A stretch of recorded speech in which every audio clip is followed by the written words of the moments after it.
they were not happy with the quality. So this concept of the project was prompted by that, to try and answer how farmers could satisfy the quality requirements from the market. But we also thought it was important that these farmers do it here at home under their environment, and it becomes a learning point as well. So basically the feedlot is addressing 4 things, if not 5. The first one is that, like I have said, it's a school for local farmers to learn how to manage feedlots. So there's technical knowledge and skills development that was part of the inception of this project. And then the second thing is the farmers were taught farming as a business. And also they were taught how to organize themselves and lead themselves, institutional capacity building. And then the other thing is that the feedlot has a link with the markets. These farmers, some of them had not even met the people they are selling cattle to. Who were they selling to then? They were selling to various buyers, mainly from urban areas, and their situation was more of a price taker, because they would go to these selling points. It's an auction. They don't even argue about price. They just become a price taker. So the idea also was to build new relationships between the farmers and these buyers, and what we could call inclusive business. And then the other thing was that the farmers were not, or they were lacking finance to buy feed, to buy veterinary medicines, so that they can either treat their animals as well as feed them. So in the package of the feedlot, all these things were incorporated. The credit facility for feed supply was done with the abattoirs, who had in turn credibility with feed suppliers. So they would provide that credit facility, allow the farmers to come and feed their animals in the feedlot. And when the farmers sell to them, then they pay off whatever costs would have accrued around feedlotting. So it works like that. We could say it has got the animal itself, which comes from the farmer. It has got feed, which comes from the feed suppliers through the abattoir. It has got capacity building in terms of technical knowledge and skills. It has also institutional capacity building, so that they form groups and work as a group for accessing input and output markets. So basically that's how it works. We are here in Mango.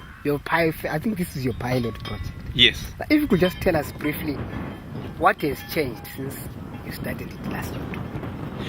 What has changed is that the other important thing that we should have mentioned is that these farmers are facing a serious drought here, which is now recurring almost every year. Some of them will tell you only 1 year in 10 years or 1 year in 5 years is a successful year. In other words, it has got rain. So these farmers are facing a problem of grazing, and this feedlot is providing them with an option that if grazing is not available, they put the animals in the feedlot, and then they feed them, improve their quality and sell. But also in that credit facility, I should have mentioned that it allows the farmers to access feed, to feed animals at home, so that the breeding stock survives, continues to breed, and then it becomes a future source of supply. So basically this is how it works, and I think what has changed is that they've another option now, in addition to grazing, and secondly they have established new relationships with agribusinesses, and thirdly they have received money into their pockets, better prices than before. That is what has changed. Tell us a little bit about these prices, because prices are a very contentious issue, particularly where you've seen the role of middlemen who stand accused of shortchanging farmers. How is this concept helping overcome that challenge or that anomaly? One aspect of this model is that it is trying to bypass some of the people in between the farmer and let's say the consumer. Although the farmer at the moment is not getting to the consumer, but is getting closer to the consumer. So the margins are improved. The price, when we started, we did a survey of what the prices, the ruling prices were commonly received by these farmers around this area. And if I remember my figures well, the average price was around $298 per animal. But when we brought this model, for those farmers who had not committed their cattle to also feeding those at home, in other words, bringing them for feeding and then selling straight, the average was well above $600. And I think it made a big difference to farmers' income. There's also a very important issue that pertains to disease surveillance and issues of access to water and better feed and even general climate change. How does this concept answer those questions? I will start off with the water side. When we set up this feedlot, the issue of water was also thought of. And we thought of the simplest and the most, least cost approach to water supply. And these farmers, and in all the 3 sites that we started off with, are getting their water from sand abstraction. This is water that is within their vicinity and is cheaper relatively to set up, and it's even helping out more than them. In other words, it's helping the schools that are close by. It's quite a sizable amount of water. In fact, it's plenty of water, and we think it's a very useful approach to that, because you are not talking about silting. You are actually adapting to that in a way, and you're getting sufficient water. And then the other thing is the issue of climate change. I think is prompting us to ever or continuously be thinking about how to adapt, because this drought is here to stay. I think basically that's what it is.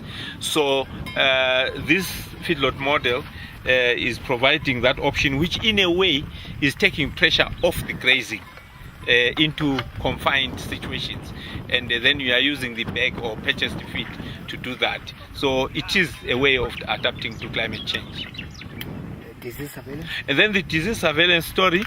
Yes, when these animals are coming into the feedlot here, we do what we call normal animal health practices. In other words, we deworm them. We also vaccinate them against blackleg, which is a disease that develops especially when you change the diet. But then thereafter, and we dip them, that is, and thereafter generally disease is not a lot here.